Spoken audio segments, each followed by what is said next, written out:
It's still a big critter if it's upright, because not a lot of dog-shaped animals, well, not a whole lot of animals in this world, are bipedal. Yeah. So you can see why this story is kind of really gets people going, but that's not the only version. Yeah. There is yet another version of the chupacabra that says it is more monkey-like, and it has a lot of hair, or at least it has a lot of hair on its arms. So that might account for more of the flying out of the trees on somebody, like less flying and more jumping to land on a person. And it just flings behind them and looks like a... Yeah, well, and listen, monkeys are known to jump out of trees onto people or things. Yeah. If they don't like you, they will jump on you and slap you. Or if they like you, they'll jump on you and love you. Yeah, it's kind of a weird, like, I don't know I'm which is confused better. with the message. Yeah. I'm just saying, I don't know which is better, but Well, it depends on your perspective on monkeys. I'm not sure I want to be loved by a monkey. But anyway, let's move on, though. Okay, okay. There's the matter of the chupacabra's tail. Yeah. Sometimes that tail is short. Sometimes that tail doesn't exist at all. And sometimes that tail is kind of long and spiky. Well, so it's pretty clear from the evidence that the chupacabra is a shapeshifter. Yeah. To a degree, I'm not going to disagree with you, Joe. Actually, yeah. I would say so. And that could be one of the reasons that, and maybe I should be talking about this, could be one of the reasons that we haven't proven its existence yet. And you might want to hang on to that. That's actually not in the write-up section for the theories, but we can hang on to that for theories if you want. Yeah. Okay, sure, why not? Okay. Don't let me forget. Yeah, all right. I promise to try. Let's see. What else have we got in commonality? Oh, well, this is what Devin brought up earlier. The eyes of the chupacabra. So in the beginning, they were large eyes. But now, more and more often, they are large, red, almost kind of red glowing eyes. Ooh, I like glowing eyes. Have you ever seen those photos of, like, big cats at night when somebody shines a spotlight on them and their eyes suddenly light up in that mirrored, red, creepy way? Yeah. Little cats do that, too. Well, yes, they do. But what I don't know is if it's that kind of light up or if it's the space alien giant, like hand-sized, massive eyeball that's luminescent. And not a reflection. It actually does glow. Correct. Yeah. Correct. Does this alien have LEDs in its head? Or is it just the ambient light reflecting? I don't know which one it is. Yeah. So by the way, this is one thing that I really... So when I was looking at all of the descriptions of the Chupi, it got very, very confusing. Oh, hell yeah. One of the things that I really, really liked was if you go out to the Cryptid Wiki and you search the Chupacabra, there's a series of illustrations all kind of side by side. And while they're conceptual drawings, they really kind of help put into perspective of the difference between one to the next. So if you want to see that, I'd recommend going to the Cryptid Wiki and checking that out, because that'll help out a lot. I've always actually kind of had, among other images of Chupi in my head, I've always kind of pictured him as like being dressed in a trench coat with a wide-brimmed fedora. So Al Capone? No, not Al Capone, more just like... like a film noir guy? Kind of film noir, kind of spy, kind of like, James Jesus Angleton kind of guy. Oh. Yeah. I never really thought of Chupi in that way. Yeah, that's not how I think of him either. But how do you think about him, Devin? Since we're talking about descriptions. Yeah, I think like a kind of version of a scaly / hairy kind of thing. I don't know. I mean, I like that original description of, scaly with the spikes, but I also, for some reason, think of him as like cuddly and furry. I don't have a good time reconciling. I kind of am in this shapeshifter camp. My favorite description, or my favorite visual of the Chupi is the one that we put on the Nightlight years ago. The scary claws and the knife and the wings. Like, that's my favorite description, but of course that's because that's the way I see it, and so I was able to visualize it. Well, let's get, there's still, by the way, don't forget though, we've still got more description stuff to talk about here. Oh, yeah. Okay, so you remember we talked about the hands went from 5-fingered to less graining and more 3-fingered style? Yeah. Well, depending on your opinion of thumbs. Digits, we'll say. Yes, digits. Yeah. Perfect. Well, those digits seem to be to blame for the necks, the holes that are found in the necks of Chupi prey. Oh, instead of teeth. Yes. So to a degree. Got maybe claws. Yeah, like that seems to be, have you sense. ever, so have you ever gone to get a to-go drink and the lid has the little plastic bit, but you've got to actually poke your finger in it to open it like a coffee, And then like a plunge to-go your coffee. finger into scalding hot coffee, that kind of thing. Yeah, I and then enjoy you that. scream Yeah. and shout about Yeah. how much. Well, think about what Choopy has to do. He's got to do the same thing to the neck of a critter to get his meal. So he's always angry at them because it burns him, and they're biting at him. Steve, you know that's why they give you straws, right? Yeah. You're not supposed to use your finger. What? You're supposed to use a straw or a coffee I thought stirrer. straws were outlawed in this state. Yeah, I Nah, mean, not so yet. use a coffee stirrer or something. Like, come on. Those- Use a tool like a human. Listen, I've been relying on you people to help me consume food like a normal human Even being for all crows of these know years. that you use a tool. What are you doing? That's like that. Crows do Oh know my that. Okay, so that aside, the real thing is that the story I don't- appears to be that maybe Choopy is holding his fingers and he is jabbing into the neck of a And then creature. sucking after and that? then immediately going to it and sucking all of the fluid out of Or that creature, which or at least a substantial amount of it. Is there- right, which is very vampiric. Is there blood dribbles to suggest that? Well, there's blood. I mean, it's. I mean, is there enough that it would be like, poke, oh, I guess gotta put my mouth on it now. Yeah. Yeah, I don't think that he's trying to be the little Dutch boy and stem the flow. Okay. I think he might be trying to be the exact opposite and All right. increase the flow with pressure. Fair enough. That kind of pressure. Okay. Yeah, he might even actually grab him in his paws and give him a good squeeze. You know? He's giving them a hug. Aww. He's giving them a hug in their Hug of final death. moments to make them comfy. Yeah. Does anybody believe that? No. So sweet. Okay. I'm too cynical for that. Okay, let's move forward then. So we've already established why there might be this vampiric element because of the stabbing and then the lack of blood. What I find really, really funny about the name Chupacabra, of course, is that when you translate that to Spanish, because that's where it came from, Yeah. it directly translates to goat sucker, Yeah. as in the sucker of blood of goats. Yeah. But what I really love is that goats are, that infers that all the Chupacabra is after is goats, but it's farm animals like sheep and chicken or dogs or all these other critters are also seen to be prey of the Well, Chupacabra. So it's a bit of a misnomer name. It's it's not at all unusual in the animal kingdom for somebody to have a preferred food group. Okay. But at the same time, when goats aren't available, you gotta do something. You go for the You sheep. gotta eat. I mean, So one, you go for the sheep, the dog, or whatever. Yeah, one thing to bear in mind is that in Choopy's natural hunting ground, usually wild goats, but once it becomes urbanized or taken over by farms, it's replaced by farm animals, and so he is left to hunt whatever he can. Are Yeah. you thinking that Choopy is in an area where fainting goats are natural? Yeah. That's why. No, I mean, no. Sorry, I was being kind of smart ass there, but no, you can. I mean, there were wild goats everywhere. no, and there's then- wild goats, yeah. And then people came over and started agriculture in that area, and suddenly you gotta hunt other things. Okay. Yeah. Come on, man. But Okay. luckily, I guess he never started hunting human beings. Thankfully, and there Yeah. are, just to set the record straight, there are no accounts anywhere of a Chupacabra actually attacking. Not like these people who were a Choopy jumped on them. That Choopy appears to have jumped on them, and that was it.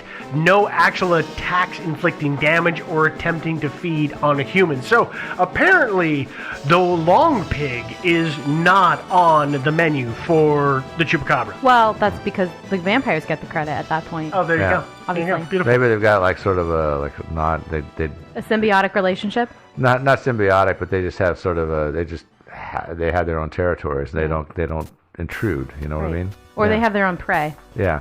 All right, thanks, They have Anne an Race. agreement. Yeah. All right, well, let's keep going. Actually, that's all I have for background on the Chupacabra. So essentially, to summate all of that, the little monster can be tall or short, hairy or bald, have small or large eyes that are black or red, have a flat face or a long face with a big snout. This is a very concrete description that would hold up in a court of law if the little booger would ever just show up in court. I was gonna say, didn't you say that this was a concrete example, as we're not in centuries past? that he had a Sarcasm. gun. Oh, okay. Sarcasm. Oh, see, Oh, it was is that too what he's advanced even saying? for me. Got it. Okay. Yeah, the Chupi's descriptions are all over the place. And that's my favorite part and my least favorite part about this story. It's the hard thing is that, well, which one is it? Is it Chupi? Is it the Jersey Devil? Is it this other thing? Like, It could be these critters are kind of related, yeah. Yeah, to a degree. Now, I will mention that in 1995, the Chupacabra story seems to have really gained ground in Puerto Rico, that then spread to Central, South, and North America. That story has now even gone so far that Chupacabra sightings are happening in Eastern Europe. By the way, that's from Chupi and the Aliens band tour, which I believe was the Get Your Goat and Why the Hell Is It So Cold Here tour. Oh, yeah, that was. I got one of their T-shirts. That was Yeah, a great tour. we all have that shirt. That's all we have about the story of the Chupacabra. I find it funny that he spread so far, but he's an industrious little critter, so Yeah, he's prolific. that too. Maybe that's why he spread so far, is he's actually prolific in the reproductive way. Oh, yeah, maybe. Or it You never know. There's that, or it might just be that he stays on the move to avoid contact with human beings. Oh, kind of the gypsy lifestyle? And the long arm of the law and all Yeah, that stuff. It maybe. could be that, too. Well, let's we've finished up all of the basic descriptions, so let's talk about the theories about the Chupacabra. Oh, yeah. But before we do that, let's take a quick break.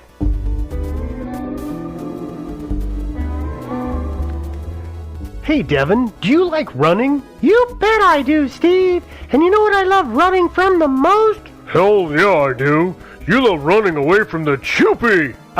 So do you have a favorite kind of running gear, Devin? Why, Bombas socks, of course. They're so comfortable, and with that crazy honeycomb arch support system, I know that my feet are getting the support they need. And they make you look less like a goat so the Chupi won't come after you. Am I right? Yeah, sure, Joe. Anyway, back to this ad that we're recording. So tell me, Devin, is there anything else that you like about Bombas? Oh, Steve, there are so many things I like about Bombas. To start off with, there's the super soft cotton material, which is just amazing because it keeps your feet warm in the winter and cool in the summer. And man, is it hot here right now. The other really fantastic thing is that they give so much to those in need. Bomba donates one pair of socks for every pair they sell, which is like over 7 million a year. That's pretty amazing to me. It sure is. And the thing you need to understand is that that little devil dog Chupacabra sure isn't doing anything like that for anyone. That is totally true, Joe. All that little monster does is sit around and smoke cigars all day before assaulting livestock. I have to say, my favorite thing about Bombas is the fact that they fit so well on me.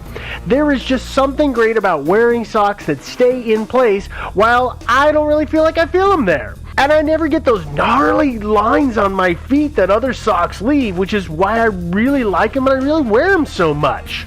So, dear listener, if you'd like some Bombas of your own, then have we got a great offer to share with you. You can now get 20% off your first order of Bombas by going to bombas.com/sideways and using the promo code SIDEWAYS. That's Bombas, BOMBAS.com/sideways with the promo code SIDEWAYS to get 20% off your first order. That's right, because Bombas have been helping people outrun Chupi since sometime after the Dyatlov Pass incident.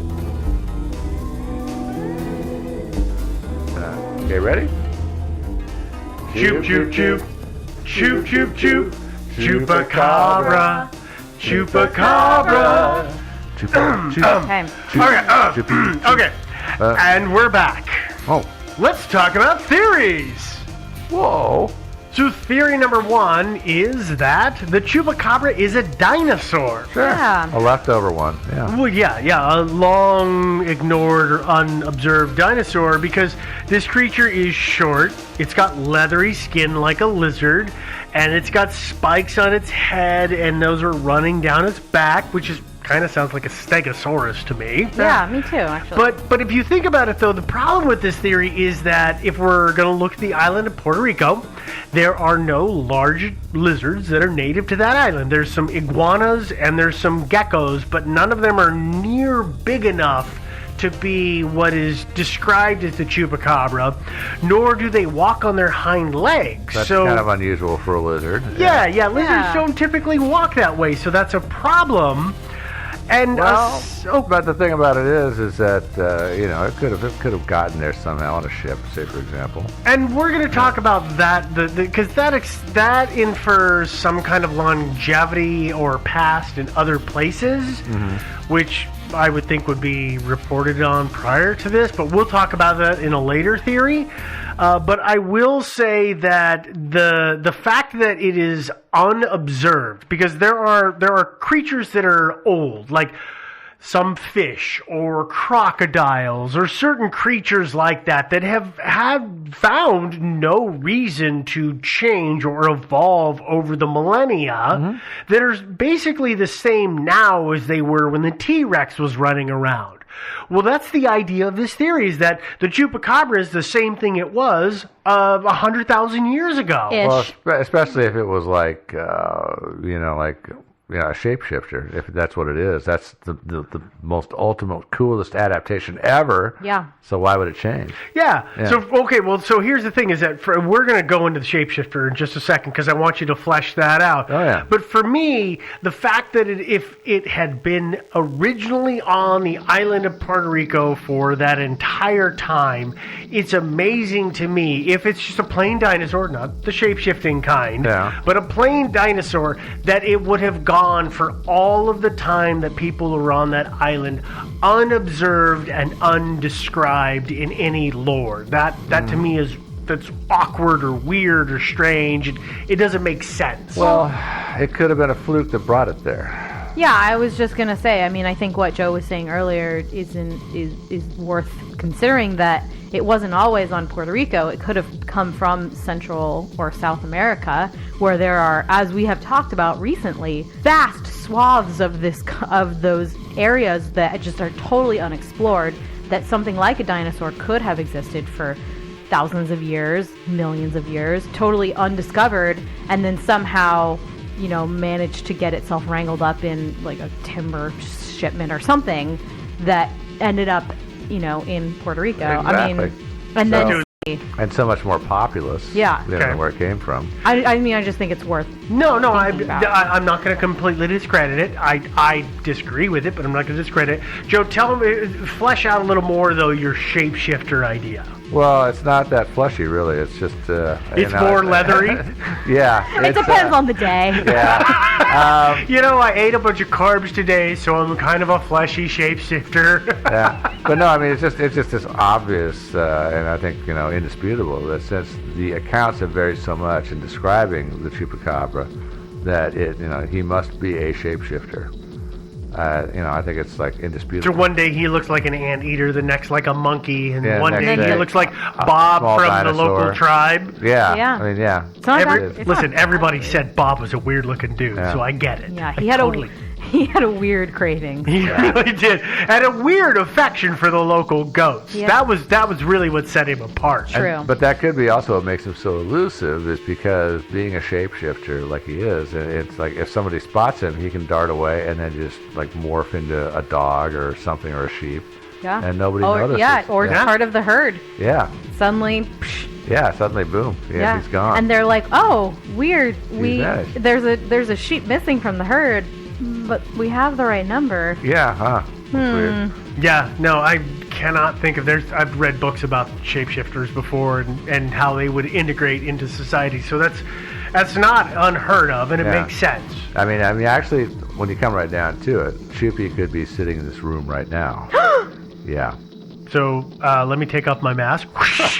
I'm No. Christopher Walken. No, that's not how it actually works. Okay. Now, let me peel off my mask. I'm Tom Cruise. Yeah. You don't jump on the couch enough to be Tom Cruise. That's true. Okay, let's move to our next theory. The next theory is that the chupacabra is actually some kind of vampiric animal. Sure. They Because exist. remember, the Chupi is supposedly notorious for sucking the blood out of its victims, and that gives the impression that it is giving the impression that it only is able to sustain itself on the blood meal of other creatures. And that would explain why people originally called it the vampire, the vampire of Mocha. Well, there are animals on this planet that do partially or entirely survive on blood meals. So there's leeches, vampire bats, some birds, some bugs, even some plants out there that do it. Yeah, fleas and mosquitoes. Yeah, but there's no evidence. This is the issue with it, is that there's no evidence of anything as large as a chupacabra, independent of which size version of the chupacabra you want to adhere to, out there that is surviving on that much blood as its only food source. But bear with me here, because the way I said that implies that the only food source it has is blood. Yeah. Which is wrong to presume. We don't know that, yeah. Well, yeah, because there are a bunch of animals out there that consume blood, but that's not the only thing they eat. Yeah.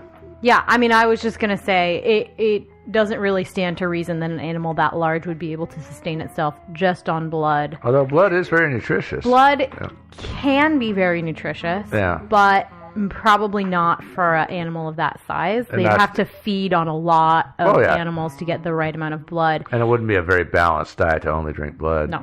I mean, there are some animals that do. It might be that this is why you put celery in your Bloody Mary, so that's it's a balanced diet. Yeah. But it might be that that's kind of his hunting strategy, is to puncture the animal's like carotid artery, suck out enough blood till it loses consciousness, and then it can feed and consume the meat part. But then why are they finding all the animals that have the hallmarks of being sucked dry? Because he's interrupted? He's interrupted before he can. Well, I was going to say the issue is that the blood sucking is always described as the way that the animal died.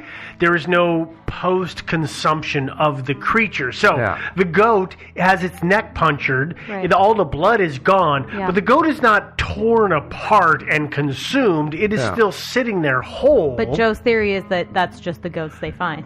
Correct. Yeah. Okay, right? I will get that. But here's the thing: is that if we're going to say it's a vampiric animal, there are let's talk about the vampire finch, which is a finch on the Galapagos Islands. It eats seeds and bugs and grubs just like finches do. Yeah. The only difference is that in the dry season, or the season where there's not a whole lot of its normal food around, what this particular finch does is it goes up and it plucks the tail feathers out of bigger birds and creates a wound that bleeds, and then it feeds on that blood. And apparently you will see a line of finches behind a big bird, and once they've consumed enough, they'll fly away, and the next one will come up, open the wound a little bit to keep it bleeding and keep consuming blood. So remind me to never go to the Galapagos Islands. Seriously. Yeah, but listen, there are animals who do this. It is leeches, and there's all kinds of creatures that it's a creepy thing to us as people, but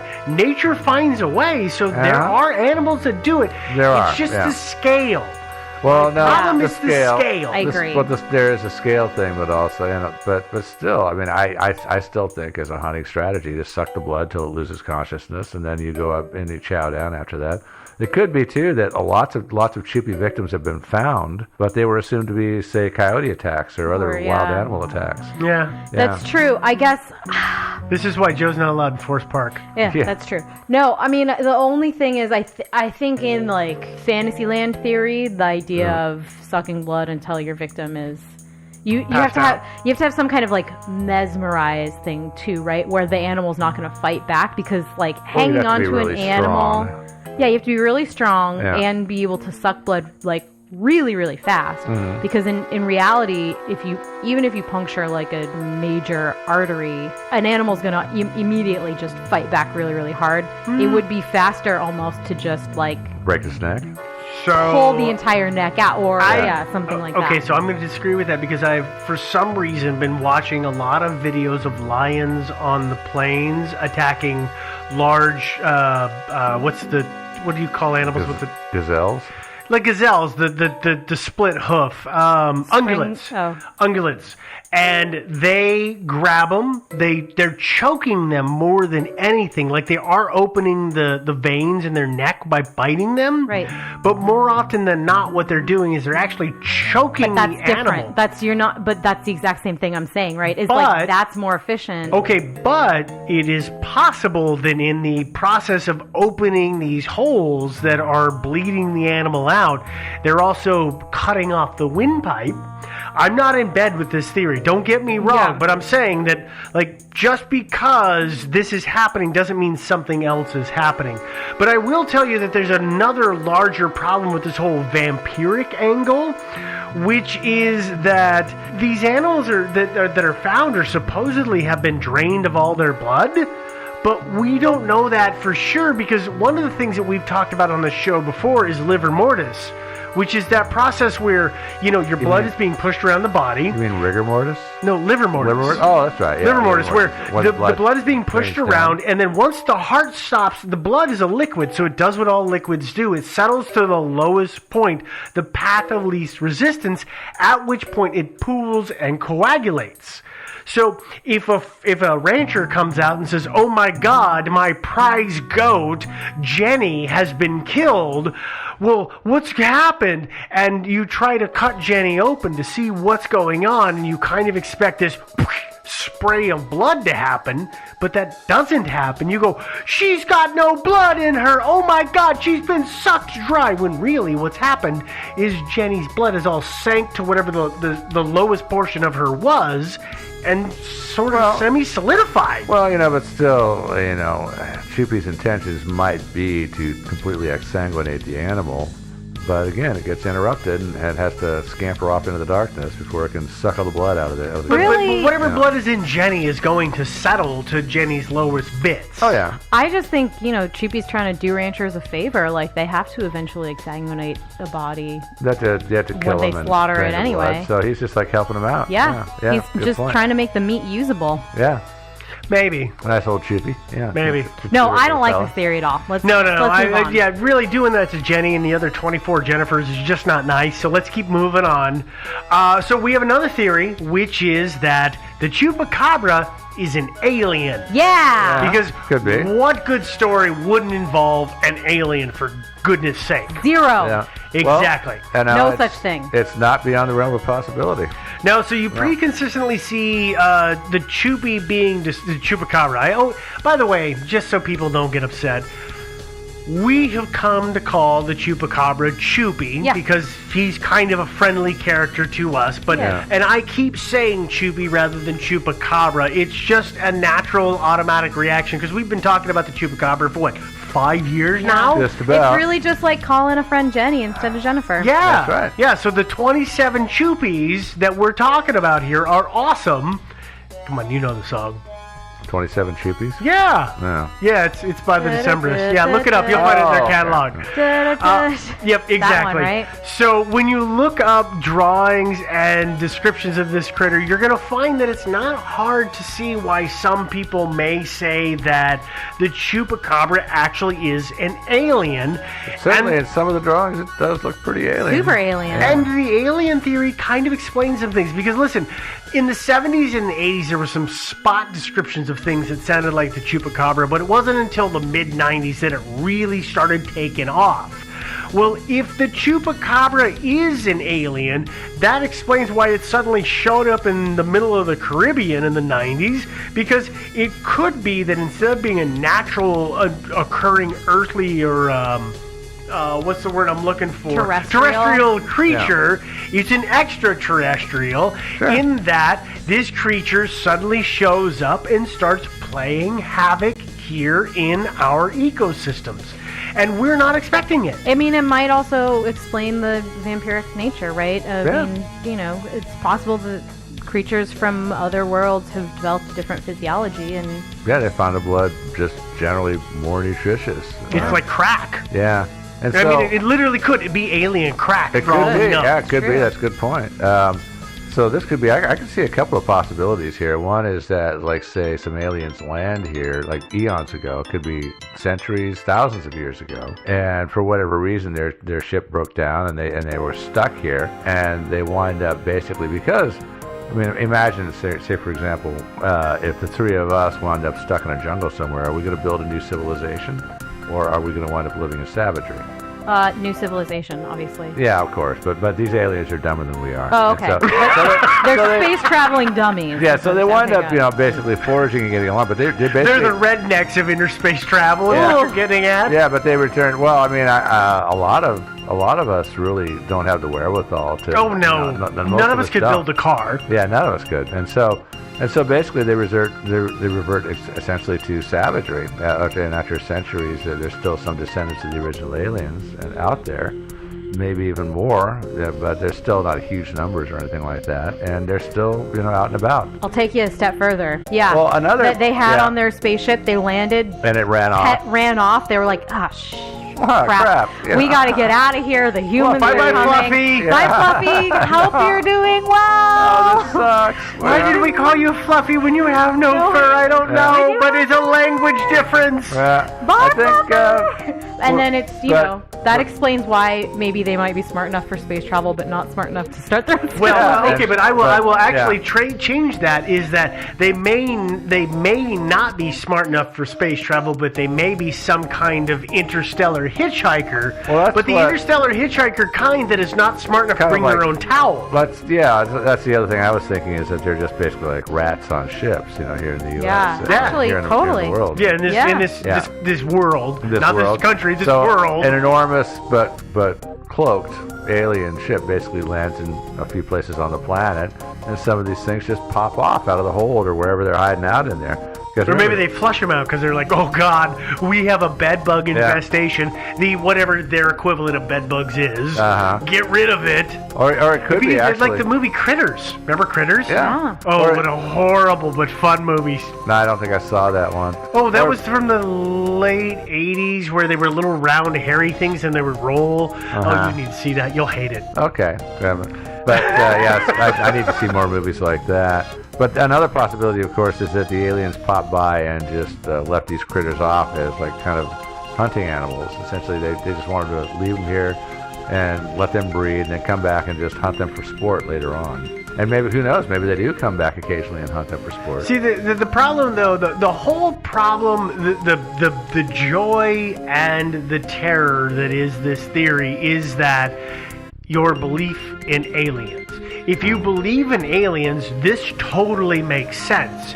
If you don't believe in aliens, this theory is complete and utter poo.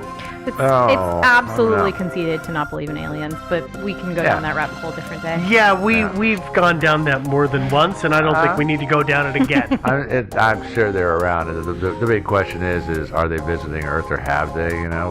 That's the big question. Yeah. I think Hitchhiker's a good one. Yeah. Yeah. Okay, well, let's Clearly let's they keep, forgot their towel. By the way, yeah, I know. That's why I said they're not good enough to bring their own damn Yeah. towel. All right, let's go to the next theory, which is that it is not as I have written it, genetical, but an actual genetic mutation created by question mark. Yeah, well, That's exactly how it's written out, by the way. Probably created in the labs on Plum Island. Oh yeah, Yeah. or NASA. So as you're reading about Choopy and the Choopster, you're gonna, you're not gonna be surprised to learn that there are conspiracy theories surrounding the Chupacabra. What I was surprised about was where those conspiracy theories were at, because as we talked about before, Puerto Rico is oh God, what did we call it earlier? It's An independent. island. It's an island. Yeah. An unincorporated. It's an unincorporated state of the United States, and that It's is a territory. It's a territory, so Yeah. theoretically that's going to change soon. But apparently, the residents of Puerto Rico, they don't really like the U.S. government in ways because they feel like they're not treated right, and they feel like the U.S. government is sometimes hiding things from them, which I don't disagree with because I think the U.S. government is hiding things from me all the time. Yeah. Probably. So I get that. What happens here, though, is that this theory